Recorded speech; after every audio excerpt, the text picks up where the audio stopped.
On the afternoon of June 27, 2016, Ken Heisler returned home from work to a scene that would alarm any parent. So, what's the I came story? home from work. I left at 3:30 this morning to go to work. I come home, my wife's stuff is missing. And I tried to call my boy. He doesn't answer. The car's gone. And his wallet's still in the cabin. And the TV's on. Come on. And he lives here with you? Yeah. Valuables were missing, and so was his 30-year-old son, David. And there were ominous clues that indicated he had not left under his own free will. When detectives dug deeper, they uncovered a chilling truth. This wasn't just a missing person. It was something far more sinister. There's blood on the ground, on the floor. That looks like perhaps blood in those cracks. I mean, I thought you were he's the devil. hold of him. Under these circumstances, I'm telling you, something's wrong. Get out of here. But just so you know, you assisted them with really, really bad things. Nope. He bugged me because I got killed right there.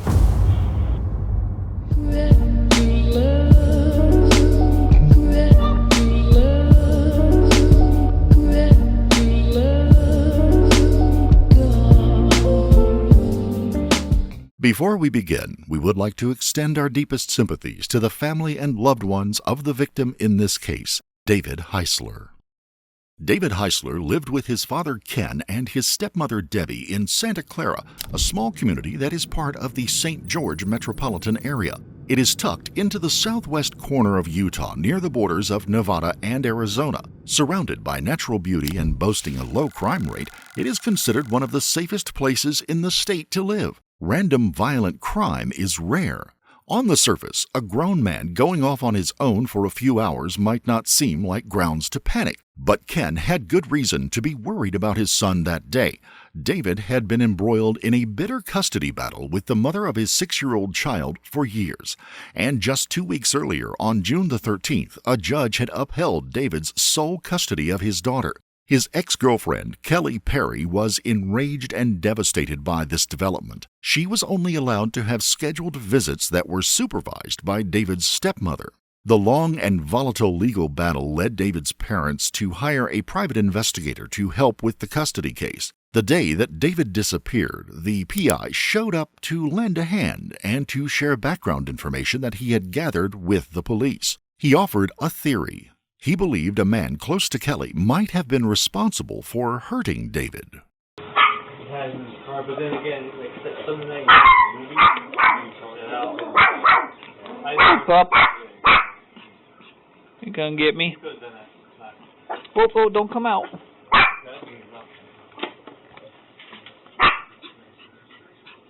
Like I say, he knows the people that... I'm the private investigator on the case. Oh my gosh, this guy looks like Ozzy Osbourne. He's a bad guy. David? No, the son, or No, the boyfriend Of his ex-wife or ex-girlfriend. yeah, girlfriend. David's mother. Yeah. I mean, it's so bad. I walked in the courtroom. Do you know what his name is?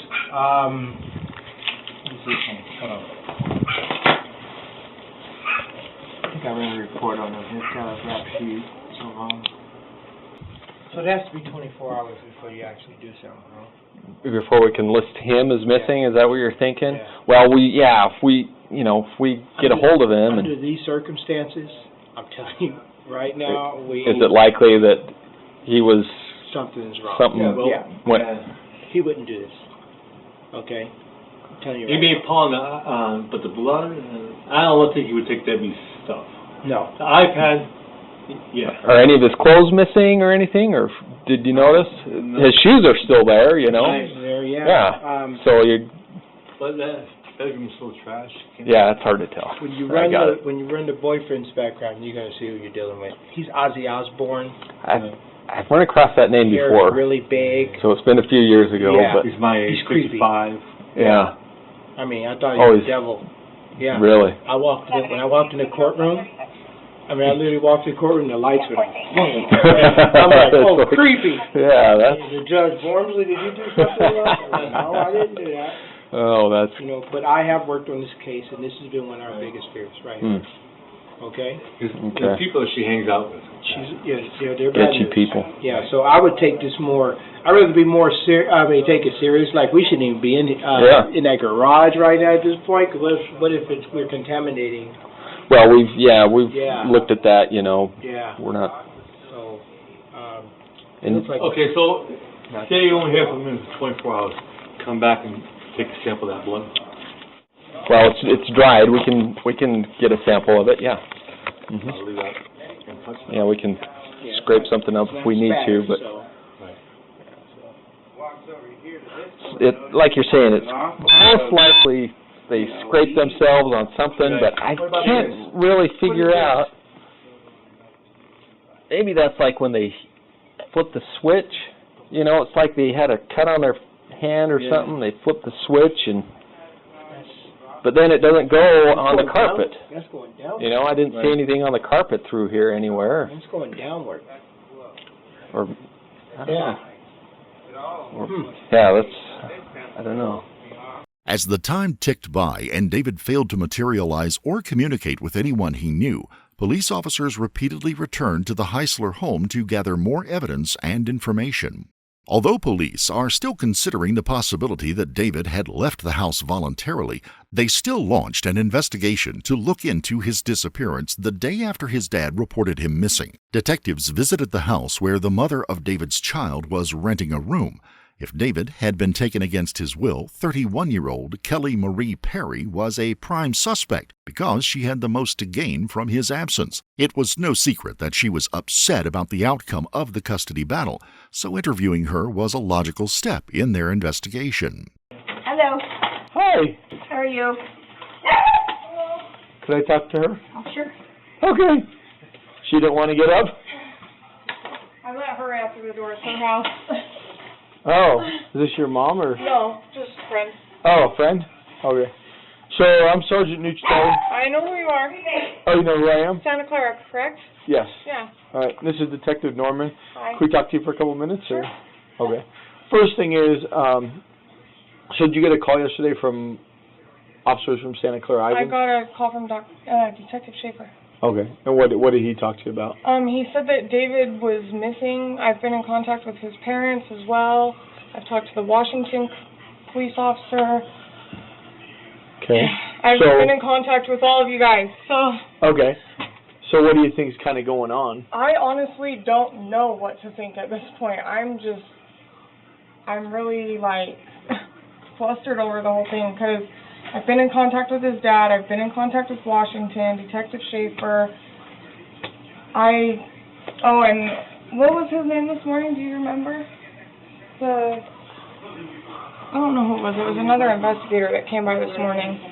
I don't remember his name, but... From what department? Did he say department he was with, or is he private?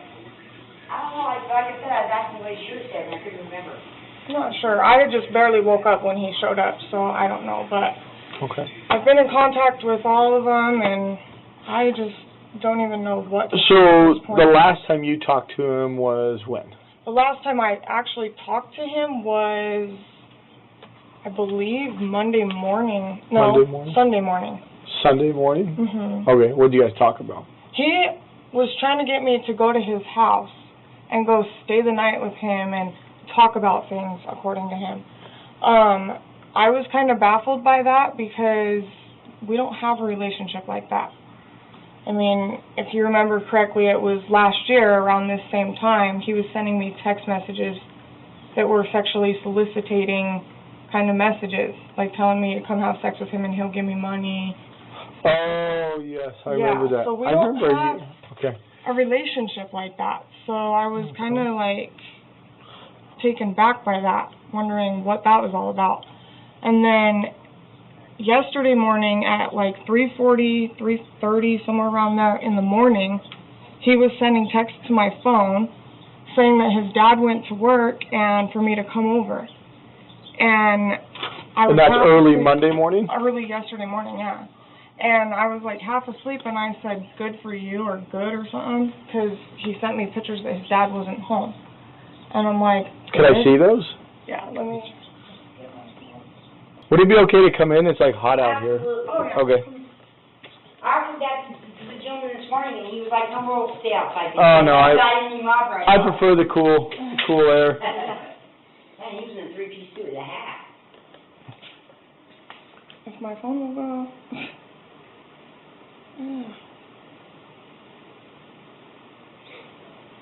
See, it was like, he sent me these pictures and said that his dad wasn't home. It was 3:38 in the morning. Okay, so there's pictures of in the garage? Mm-hmm. Of the car gone. And then his dad's bed. He is gone. Hello, you go back to sleep. Good. That was me. Kells. I said good. What's Kells? It's just my nickname. Oh. I go by my signature. Are you coming? Can you please give me an answer? I know. 3:55 a.m. I'm so worried about you. I hope you're okay. Please at least let me know if you're in trouble or something. You can tell me and I'll help whoever I can. I'm supposed to say however, I think. But okay. So I tried calling him yesterday after the Washington police officer called me, because after I got those texts, I woke up and I called him. I think it was like 10-something in the morning yesterday morning. I called and it rang and then went to voicemail. I figured he was probably at work. A text conversation between Kelly and David had begun on Saturday afternoon and continued sporadically until around 4 a.m. Monday morning, the day that David went missing. He wrote that he wanted Kelly to come over so they could talk, and maybe more. When he found out she was packing to move, he offered to help her move into his room. David was persistent, and many messages were exchanged between them. Although Kelly later claimed that she was surprised by David's advances and confused that he sent her photos of his dad's empty bed and garage, the messages revealed that she was the one who kept insisting that she needed proof that David's father wasn't home before she would come over. When David asked why it mattered, she claimed it was because the situation would be too awkward for her. Police found the text messages suspicious, given the timing, but Kelly insisted that she was just as bewildered as everyone else about what had happened to David. We've been trying to figure it all out. I'm like overwhelmed with it, going, what the heck? Mom's out of town and now he wants her to come over and talk fought about me for the last however long it's been. It's been, what, like 2 years now almost? Mm-hmm. That he's been fighting me with my daughter, and we just barely had court on the 19th, and he got full custody of her. And then his mom took off a couple days later to New York with her, so I'm like, none of this is making any sense to me, what's going on. And I don't know enough of his friends. Like, I've been on Facebook trying to see who we have in common on Facebook that I could say, hey, have you seen him? Have you heard from him? Mm-hmm. I don't even have any common friends on Facebook with him anymore, really. A name that kept coming up was Mario, one of David's closest friends. He was texting with David right before he disappeared early that Monday morning. On Tuesday, police went to Mario's home and asked him what he knew. Mario doesn't like talking to the cops. He tells the officer he's more street than David and that he protects him.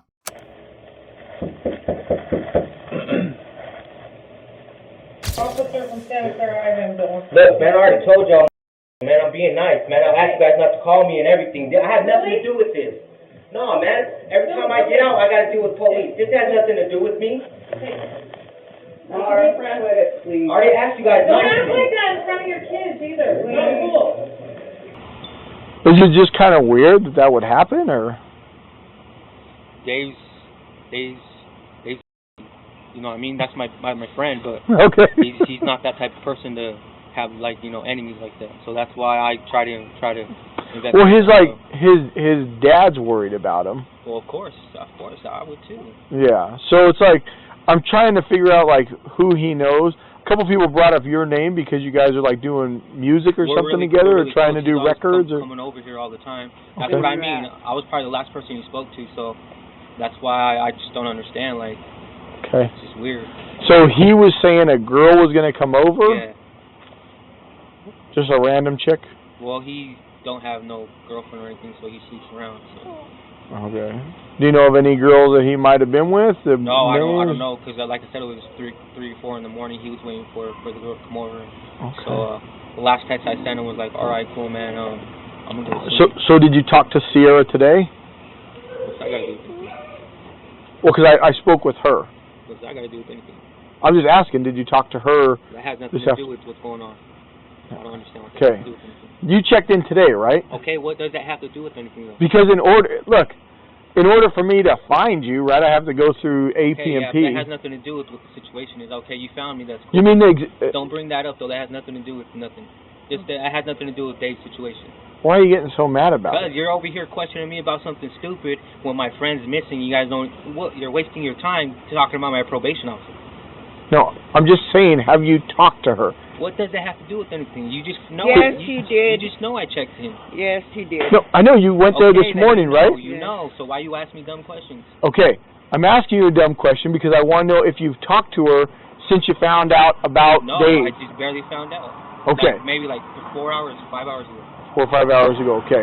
And then you said you reached out to some other friends. I'll find out what's going on. Okay. Can you tell me who those friends are? I'm sorry, I don't talk to police like that. Okay. You guys know that. All you cops know I don't talk to police like that. I don't mess with the police like that. Okay. Well, I don't know. I mean, I've never... No, I don't talk to police. I'll never ever dime on anybody. I'll never bring any names up. I'd rather find out myself. Okay. But then if you find out yourself, who are you going to tell? I'm not going to tell nobody. Well, how are we going to know Dave's okay? Well, I'll know. I'll find out. I'll know. I know, but the point is to let his family know he's okay. Of course I'll let his family know. I know. Do you have their information, or? I think I was speaking to his mom on Facebook. I gave her my phone number, so. Okay. It was a tense situation, and with every hour that ticked by with no word from David, hope was slipping away. His shift was about to start for his job at the Cliffside restaurant. He was a reliable employee, so if he failed to show up, the urgency of this missing persons case would immediately intensify.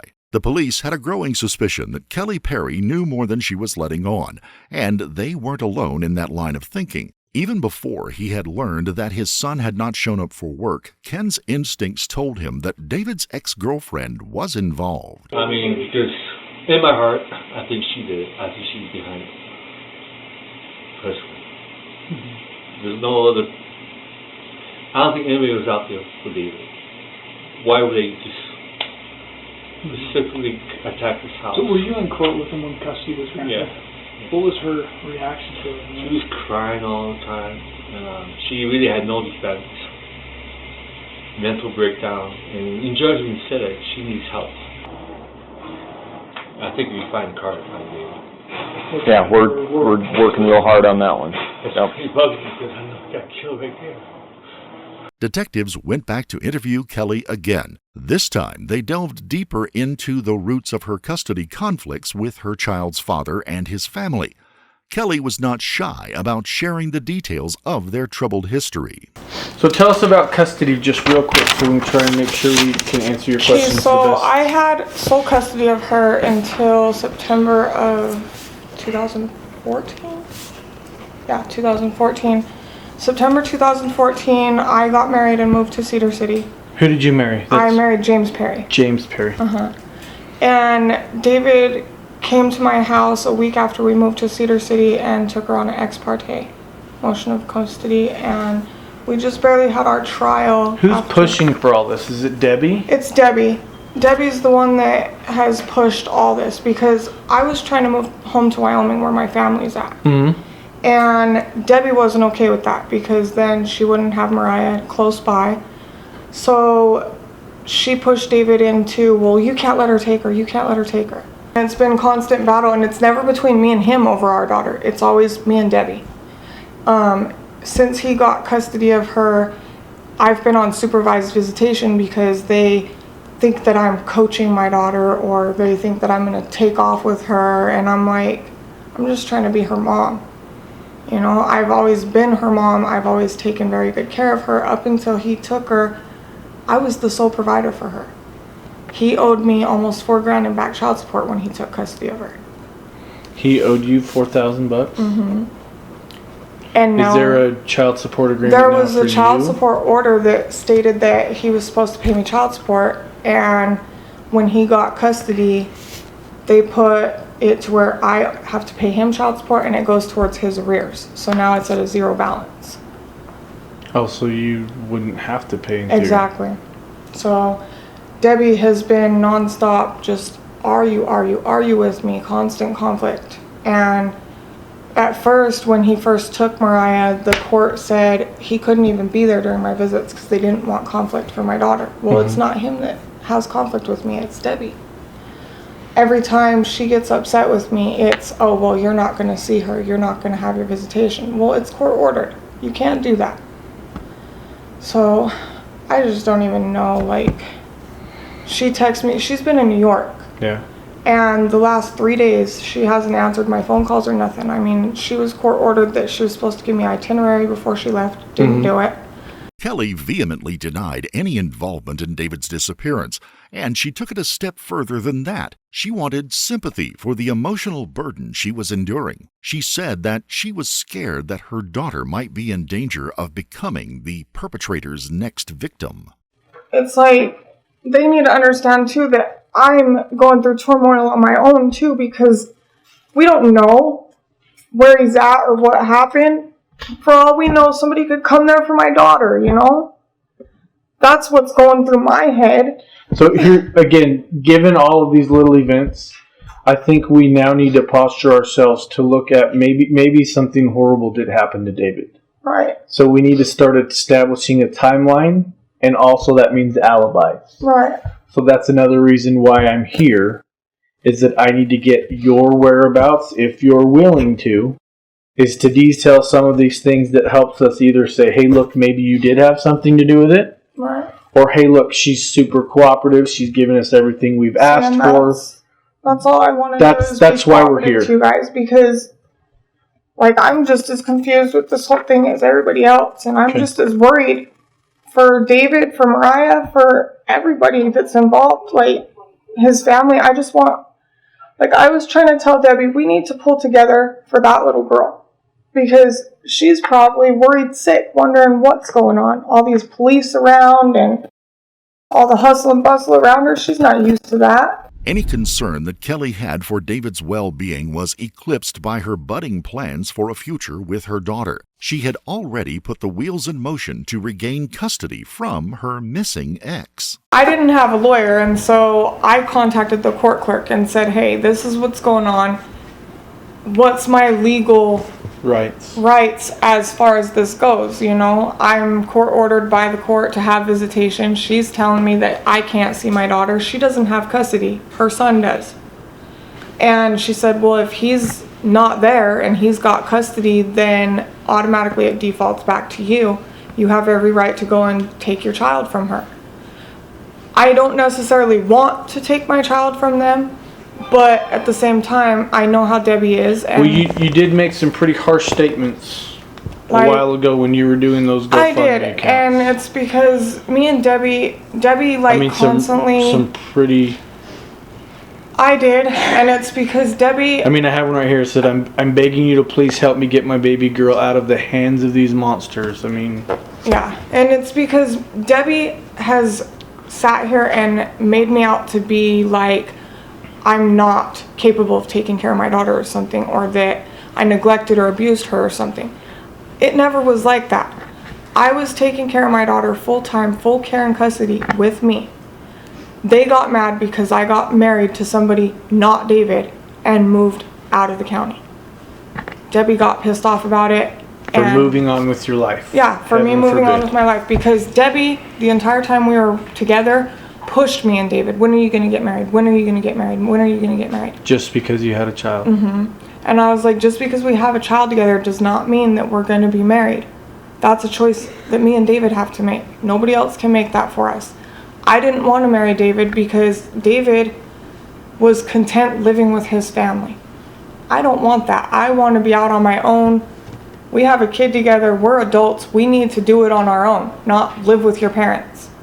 David had no drive to move out of his parents' Did David house. want to get married? Is that something? He wanted to be married. He did ask me to marry him, and we were engaged, but we never set a date because I was like, I'm not marrying you until we move out on our own and you're not letting your parents control your every move. Like, you let them control everything. Anything we would do, they were like, oh, well, da-da-da-da-da. Do you have a job right now? Not right now. I'm a full-time student right now. Kelly defended her ability to be a good parent. She told detectives that she was the logical person to take custody of her child now that David was out of the picture. Before he took her, why would I not have custody of her after, you know? I mean, I didn't go over there and demand her to give my daughter to me because we're still an open investigation. I didn't want that to be, oh, well, she's guilty of doing some kind of harm to him or something, you know. I didn't want that to be a factor in there.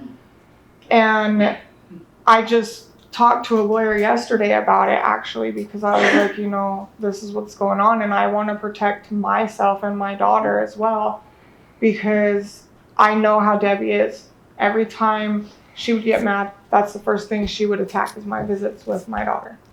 Kelly wasted no time acting on her plan to get her daughter back. She knew David's stepmother, Debbie, was returning home with her from New York on the evening of June the 29th. Kelly showed up at the Heislers' house the following day. She was furious when David's parents refused to let her in. Police officers showed up to referee the conflict. Inside the house, Debbie was distraught. There was no way she was releasing her granddaughter to Kelly after all she had done to keep her safe up to this point. At 6 years old, her granddaughter was almost the same age as David had been when he came into her life at just 5 years old. She thought of David as her son, no different than if they were blood related, and she bonded to his child the same way. She was not about to give her up just because Kelly was kicking up a fuss.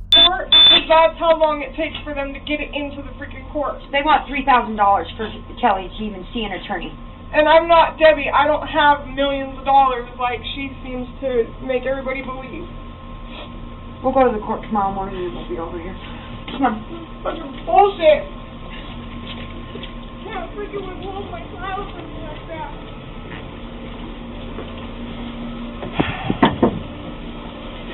So long. She said to go in. Okay, Debbie, this is what's going on. I'm talking to Captain Rogers too. We have to go by the court order. Okay, the paper she has does not show. It shows dates. Obviously, David said these are dates we could do. Let me know.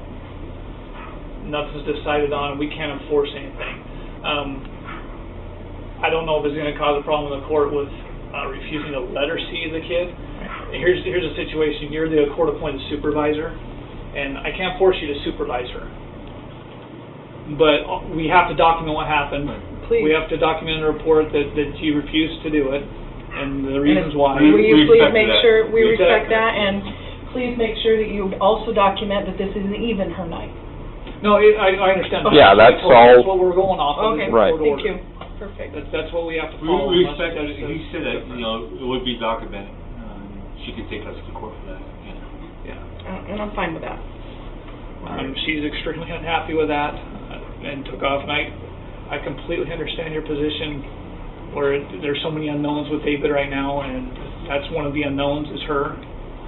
I'm just hearing her right now say that. She said, well, David's not here, so I should... I have custody of my daughter.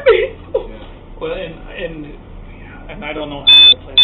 I don't know. I'm sorry. But right now, we don't know where David is. She's only got supervised visitation. We can't release. We can't give her custody because that's not what the court has documented. That's why I told you. You got to give. It's got to be a court order for. It sounds like she should be able to take the kid with her. Anyway. She is the mom of the child, but it is supervised visitation right now, unless the judge says she doesn't have to have supervised visitation. And that is not the case. Sole custody has been given to my son with her ongoing supervision. That just happened on the 13th. That's why hearing her say that. And my son's missing. Because I heard something like that, and she said, well, since David's not here, I should be able to have Mariah. Anyway, Judge her that.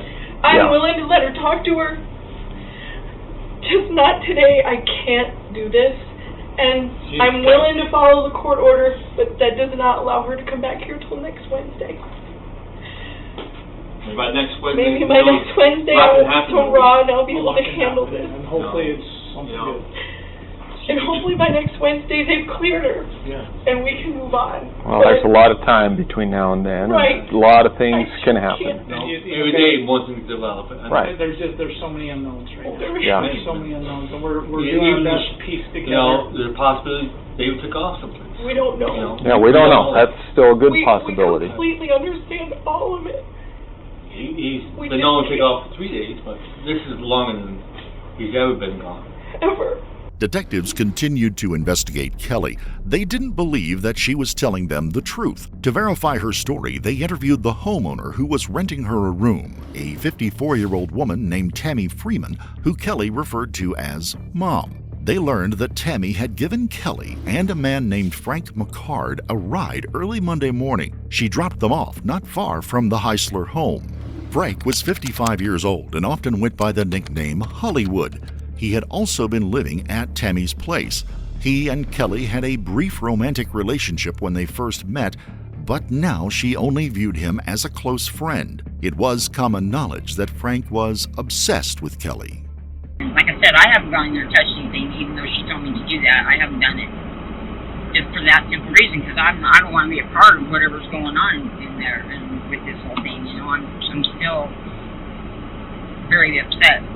Do you feel like you're not a part of it? I wasn't a part of it. I mean, other than the fact that, not knowingly, because I did give them the ride over there, but I didn't know that anything was going on. I didn't even think about it. It all makes sense now, but I didn't even think about it. But I have to believe with Kelly that, the person that she is and the kind-hearted person that she is, that there's just no way she would have been a part of it without being forced. You know what I'm saying? It makes perfect sense that she was forced. Frank, I don't know a lot about him, so. But he lives under your roof. He's a friend of hers. He's homeless. He had no place to go. He offered to do some work for me around my house. He's helped me pour some concrete. He's helped me hang some things around the house. And in return, we give him a bed in the garage, which, of course, is a real roaster right now. And do you own that house? A week after David's disappearance, police brought Kelly down to the police station to question her again. At first, she stuck to her claim that she was just as shocked and upset as everyone else that David was missing, and she resented Debbie for not letting her comfort her daughter at that difficult time. What are your expectations now with David being either, again, we're thinking the worst? I've never had that conversation with him. So what is your thoughts in going to the court? What is your expectation of custody with Mariah? My feeling with Mariah is my daughter's been through enough in her short little life. Mm-hmm. She's been kind of just pulled all different directions. I never wanted that for her. I never wanted her to be in a broken home. She needs stability. And she needs to know that she's got that love and support of all her family. That's all I ever wanted, was her to feel loved from all of us, regardless how we feel towards each other or whatever conflict we go through. It's not her fault, and she shouldn't have to feel that. And now that he's missing, I kind of feel like Mariah needs her mom to be there, and Debbie's not allowing me to do that. I feel like with Daddy missing, Mariah was probably scared. She's probably sad. As her mom, I just want to be there to comfort those feelings for her, And I tried to explain that to Debbie, as much as you're missing your son and wish that you could hug him right now, I miss my daughter and want to hug her right now. And it's very unfair that you're not letting me do that. You're not letting me be the mother to my daughter. It hurts because when I talked to Mariah on Saturday after Debbie denied me of my visitation, I got to Skype with her, and she expressed to me that she was sad because I couldn't be there with her, that she wished that I could be there with her all the time. And she expressed to me that she was scared because I don't know if it's something that was told to her or she just like made her own opinion, I don't know, but she said to me that she was scared because she thought somebody was gonna come into the house and take her or Nala, her puppy. And I said, honey, nobody's gonna take you, nobody's gonna do anything bad to you. I said, you're safe, it's okay, the cops are making sure the house is safe there. Nothing bad's gonna happen to you. Police were starting to piece together what had happened to David on the morning he disappeared using cell phone records and other pieces of evidence. But there were still unanswered questions. The text conversation between Kelly and David ended abruptly just before 4 a.m. on June the 27th, only 14 minutes after David had sent 2 photos, one of his father's empty bed and another of the empty space in the garage where he usually parked his car. The pictures were accompanied by this message: "He is gone." Kelly responded, "Good." David sent his final message at 3:56 a.m. It read, "Can you text me back? Let me know if you are coming or if I should go to bed or wait up for you." Kelly's cell phone log revealed that she placed a short phone call to David after that text. In her interview with the police, Kelly insisted that she hadn't gone to David's house the morning he disappeared, but admitted that she had headed over there the previous day in the early morning hours. She sensed that David was lying about his father's absence, and she lied too, telling him that she ran out of gas.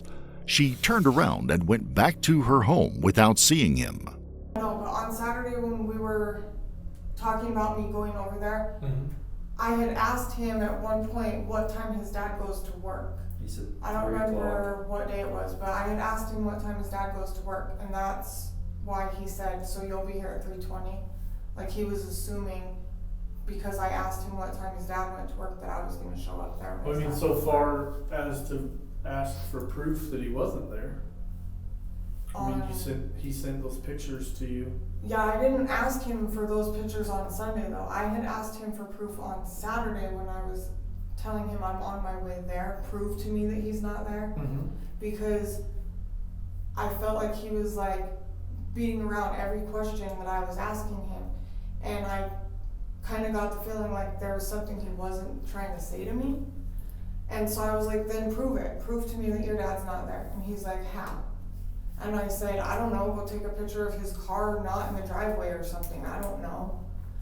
And then all of a sudden Sunday, he sends me the pictures You that I asked asked for on Saturday. You asked specifically to take a picture of the garage, and you asked specifically I to take a couldn't, picture I don't of the remember bedroom. what specifically I said to him, but I had said, that was on Saturday that I said that to him, that I You asked said, for those prove to 2 me that pictures. he's not there. And I said, I don't know, take a picture of his car not in the garage or him not in his room or whatever. I don't know exactly my wording on it or whatever, but then he didn't send those pictures to me until Sunday. Frank's a wild card in my mind with him, the feelings that he has for you. In court, they have recording systems in the courts, so everything that people say in the courts are heard. Right. After the judge gave the ruling, he tells you he'll fix this. Why do you think he said that? He said, I will fix this. Fix this. That's what he told you. I'll fix this. I don't remember him saying that to me. So I'm at the court hearing for custody. when the judge made the final ruling on June 13th. I know he was saying a lot of stuff when we came out of the courtroom to David. Like he was like what? Like he was angry about the fact that David was getting custody and I was still gonna continue. Really angry. Yeah, like I was just like, will you just shut up? This is the time that you need to come clean and tell us, because if you don't, after this, your daughter is gone. You will never see her again. You understand that, right? I do understand that. And so if you have anything I'm trying to at give you all, guys all the information that I can recall. Like, I mean, we've got your phone. We've got GPS on it. Right. The same thing with Frank's. We've got Frank's phone. We're gonna find out what happened. It's just a matter of time. It's a matter of time. Whether you help us figure out what really happened, or whether we find out by having to go through people's phones and do this the hard way, the long way. Not that we're doing it. We'll figure it out. We'll do it's it. gonna come out. There's just no way it's not going to come out.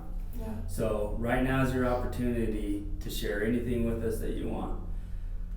So we have a county attorney that's listening in on this, and he can make any deals or recommendations with you right now. But after this, you walk out the door, it's done. You're on your own. You're on your own. Did you tell Frank that Dave's alone at home? I don't think I ever told him that, like... This isn't a time for... This isn't a time This is the time to be sure. No, I Do you know understand what's at stake here? Do I you do understand? understand. There's someone's life that's probably been taken. I do understand. You understand that. And it's this the is a father very of your serious, child. I know, I understand this is a serious thing, and I'm...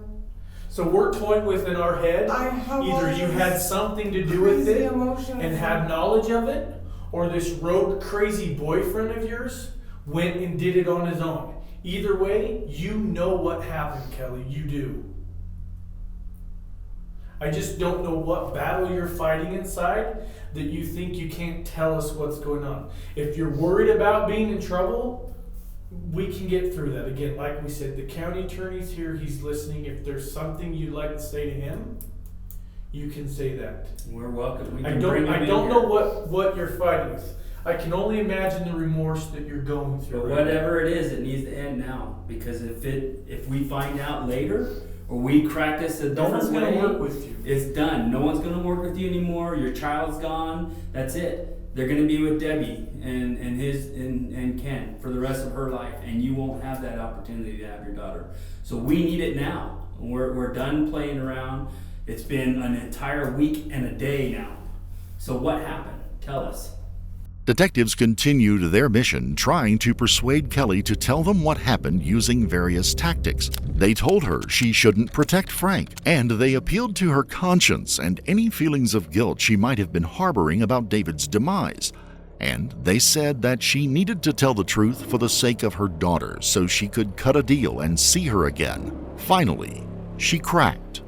You guys walked to the home. Okay. What happened from there? I knocked on the door, and David opened the door, and Frankie pushed me out of the way. So Frankie pushed you out of the way so that he could get to David. Yeah. Where was their little tussle at? He pushed me out of the way, like right inside the front door, and like I was crouched in the corner, like up against the door, and David was like fighting back to him, like trying to push him away or whatever. And I just stayed crouched right there because I was scared. Did you see them go into the kitchen area? I saw them, like I saw him have David in the living room by the couch, and then I saw him open the garage door to go out in the garage, and then he got David's keys and he asked me to put the car in the garage. So I pulled the car in the garage, and David was he got David in the back seat of the car, and at some point David came back inside, and I think that's when they got in the tussle by the garage door, like going out to the garage. Is that where the blood came from? I think that's where the blood came from. Tussle, what do you mean? Like they were like wrestling, or did he get punched? Frankie hit him, but I don't know how many times he hit him. But I remember seeing him like hit David, and David was hitting back to him and like trying to push him off of him. And I was just like scared the whole time, and I was just like trying not to look or see what was going on. And then David said, okay, I'll just go in the car. Okay, I'll go in the car. But Frankie kept telling him that, because David said something about not wanting to die or something, and Frankie said, I'm not going to kill you. I'm not going to kill you. Just get in the car. The detectives had heard everything they needed to arrest Kelly for her part in the kidnapping of David Heisler. Now that Kelly was sitting in jail, it started to sink in just how much trouble she was facing. The police weren't buying her claim that she was a victim, and her future looked bleak. Detectives went to interview her again, and she completely fell apart. Is there anyone else involved? No. You say that now, but you have not been truthful with us. Is there anyone else involved? I'm trying to be truthful with you now because I was scared. So you and Frankie and Tammy. Yeah. Why would Tammy get involved the way she did? She didn't want Mariah to be with the Heislers? I don't know. She just was trying to help me, I think. How? By giving me a ride. And she just probably wanted me to be happy too.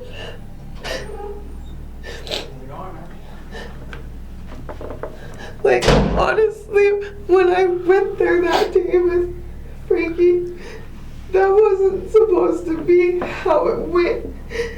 And I expressed to Tammy that I was scared because I didn't want to see that happen to David. I wasn't wanting that. But you baited him. You knocked on the door for his trust?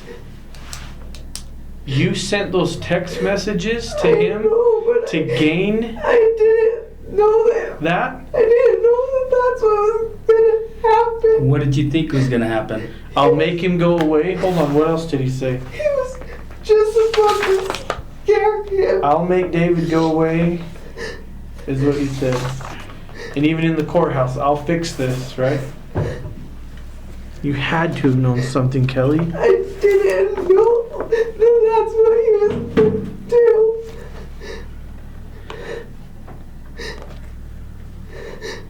But at the same time, you sat in the front seat of that car.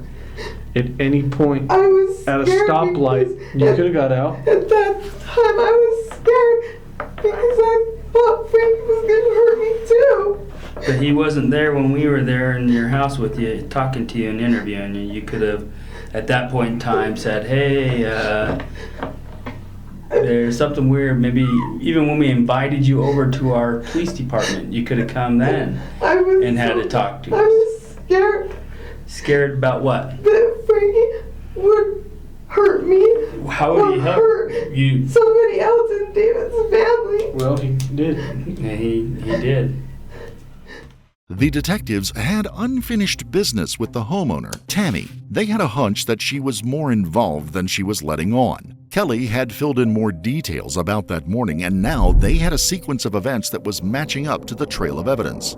After dropping Kelly and Frank near the Heislers' home, Tammy stopped at a McDonald's for a sausage burrito. Then Kelly called her asking to be picked up. She was near a freeway exit. Tammy told police that she pulled behind David's car, but she said she did not see Frank or David inside because the windows were tinted. Both cars then drove off. Tammy and Kelly then went to a casino in Mesquite, Nevada, about 45 minutes away. Tammy said she went there because she had a $5 birthday money card the casino had gifted her and that she had to use it before the end of the month.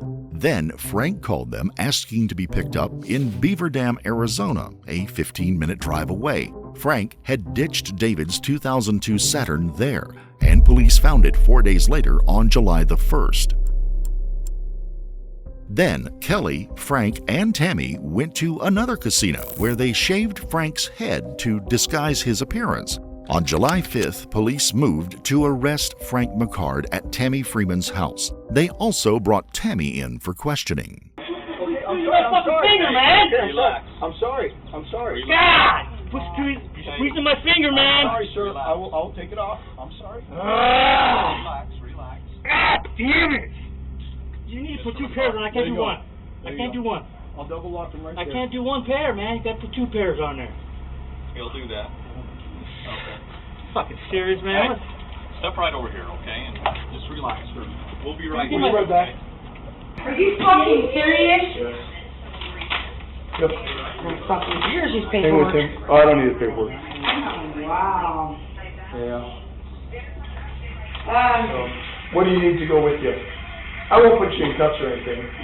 Officer Obrey will search you, and then you'll come with us. Here. Okay? I don't need that. You guys just asked for We it. don't need it. I don't need it anymore. Mom?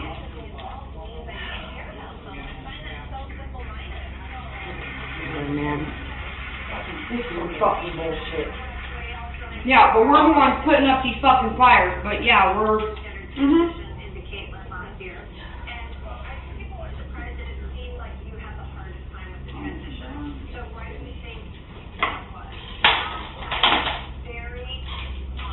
They're arresting Mom, Dad. We're not arresting her. She's just coming with us. They're going to take Mom she's detained. for David Heisler's fucking disappearance, dude. Okay, Mr. McCard, you're going to come out here. I want to know why I'm under arrest for. You're under arrest for Mr. Heisler. Mr. Heisler? Yeah. They're taking Frankie too, and he just got out. Huh? What was the talking about, man? They're taking him to... I'm not.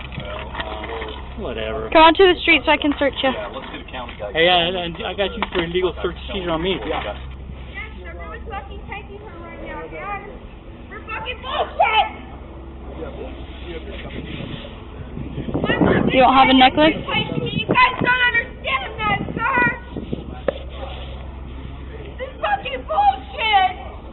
We're putting up these fucking fires and my mom's under investigation! Nothing else? Okay. I know my rights, officer! You can give that to her. Okay.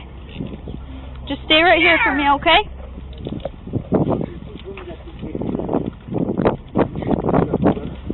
She wants to give this to you, okay? Dad's calling a lawyer right now. This is fucking bullshit.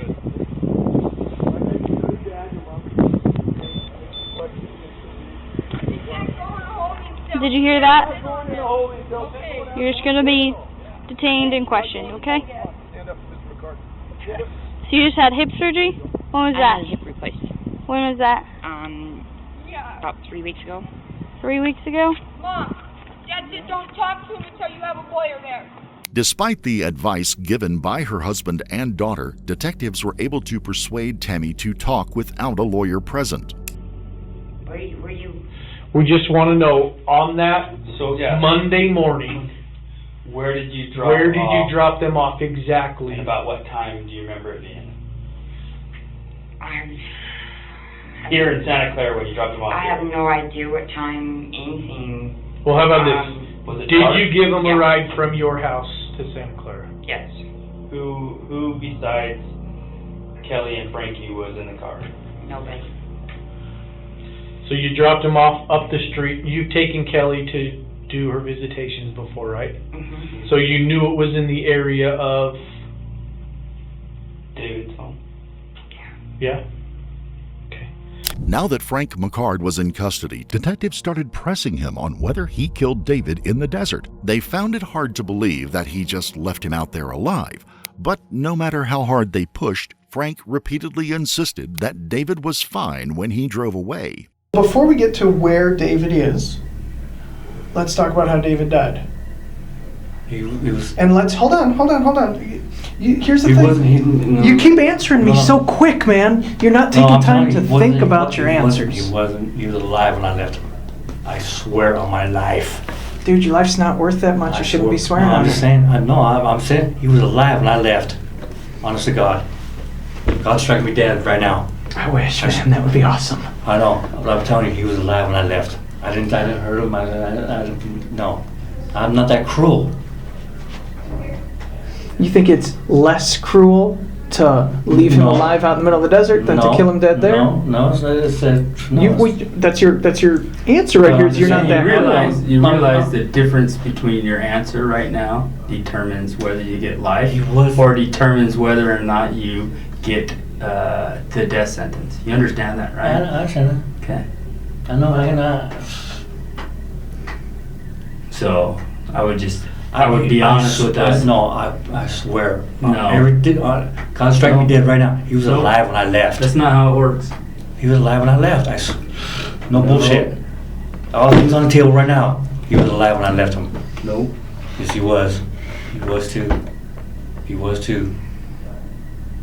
God strike me dead right now. I swear. You know, Frank, He was alive. You talk so much about God and the Maker and blah blah blah. No, I know. Blah. I'm just saying. But I'm saying, the thing is, I'm sitting here and I don't believe for a second that you believe in God.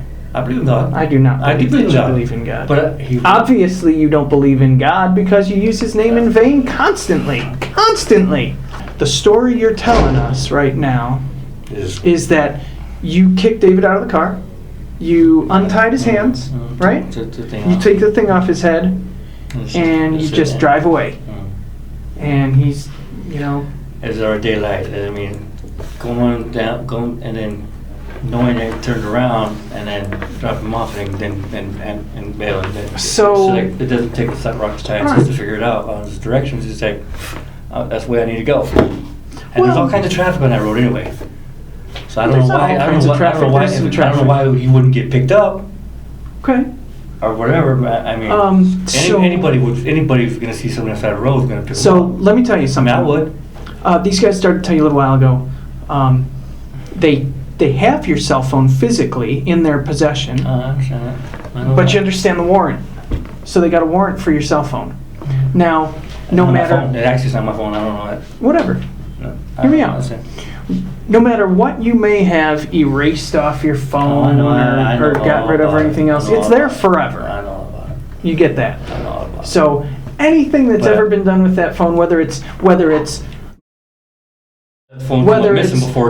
violent overthrow of the government, whether it's plotting a kidnapping and murder with your girlfriend, that shit's all there. The phone disappeared for 3 days and I went and got it back. I tracked it down and got it back. Okay, who'd you track it down from? No, it was I called it and some kid took his sticky fingers, picked it up, walked out with it. How'd you find him? How'd you track him down? I just like Facebook, whatever, and it's like Facebook. How'd you know who had it? Huh? Do you know the kid? He took 2 phones before from over Tammy's house. Okay. You need to start hanging out with fewer shitheads, right? Steal your stuff. Okay. Listen. And I just watching out for him. Was it Frank or Francis? What'd y'all decide? Frank. Frank, you're not helping yourself in the slightest little bit here. I don't know why. Well, because you're not telling the truth, Frank. I am telling the truth. Listen. We got everything but David's body. And I told you. So I don't know. You have an opportunity to tell the truth now, or you have an opportunity for the truth to come out at trial. Mind you, as you brought up before, your maker's looking down and he's watching all this, and he's gonna know. And from the look of you, you're not gonna be around that much longer anyhow. You're falling apart. Oh. So let's get this figured out sooner rather than later. So why don't you help yourself out now? Tell us the truth of exactly what happened, and we can stop, browbeating each other here with nonsense. How'd you get him out of the car, Frank? Walked him out, opened the door, helped him walk towards the tree. Did you tell him get out of the car and he got out under his own power, or did you have to grab him and yank him out? No, he walked out. He got him out of his own. Because he's still got the mask on. He's still got the cover on, right? He got out on his own. Okay. And what'd you tell him? I said I'm not trying to.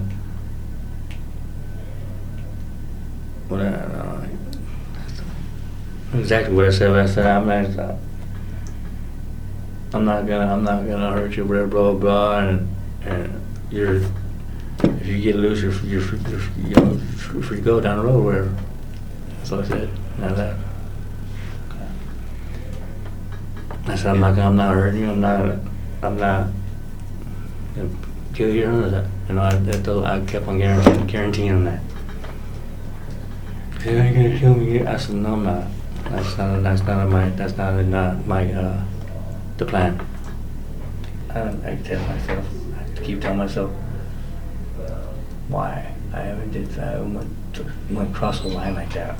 Somebody that that's not my family, or not. I'm not. Yeah, but married and all that stuff. But I seen that little girl crying out, man.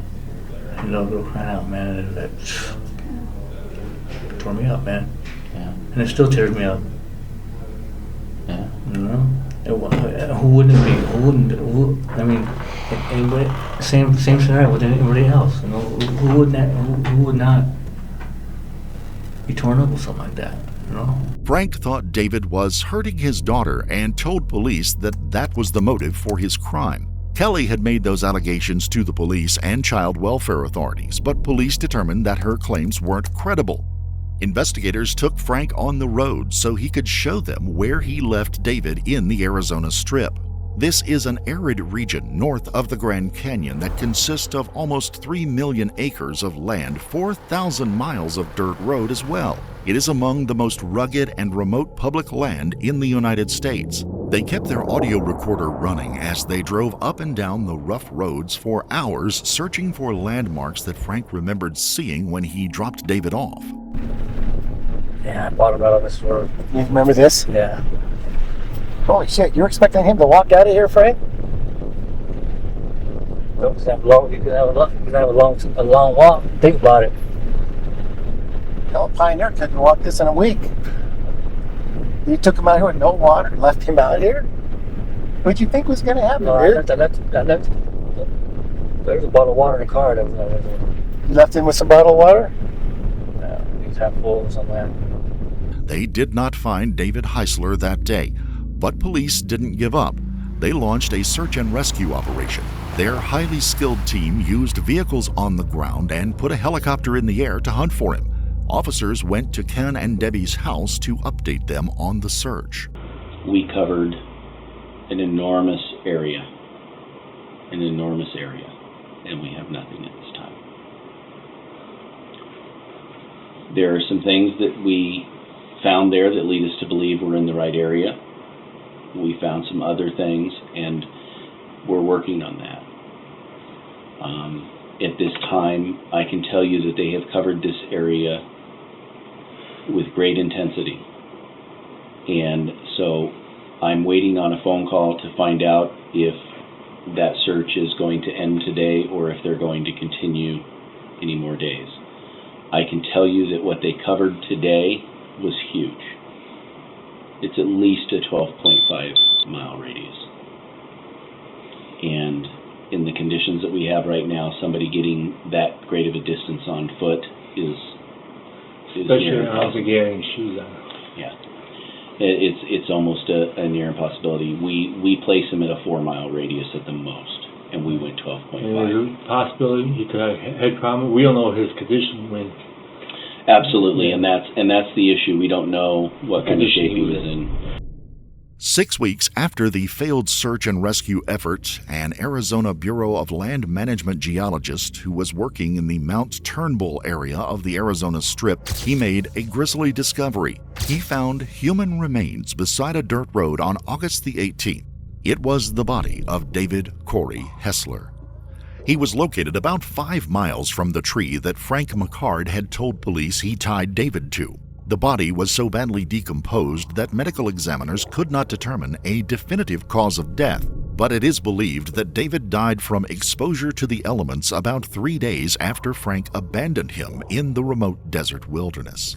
Legally, this was a complicated case because the crimes occurred in 2 states, Utah and Arizona, and the federal government also had jurisdiction because the kidnapping became a federal crime when it crossed state lines. For the Heisler family, that could have meant enduring a total of 9 trials, 3 each for each of the 3 defendants. Prosecutors consulted David's parents on how they would feel if global plea deals were offered to end the ordeal. Debbie and Ken Heisler decided that they could live with that arrangement. They wanted to focus their time and energy on raising their son's child, who they adopted in 2019, the same year that the last of the court cases finally concluded.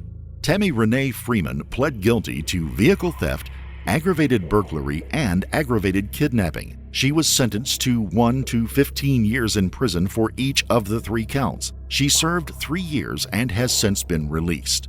Kelly Marie Perry pled guilty to kidnapping resulting in death. She was sentenced to 35 years and is currently serving her time at the federal prison in Aliceville, Alabama. Francis Lee McCard pled guilty to murder and kidnapping.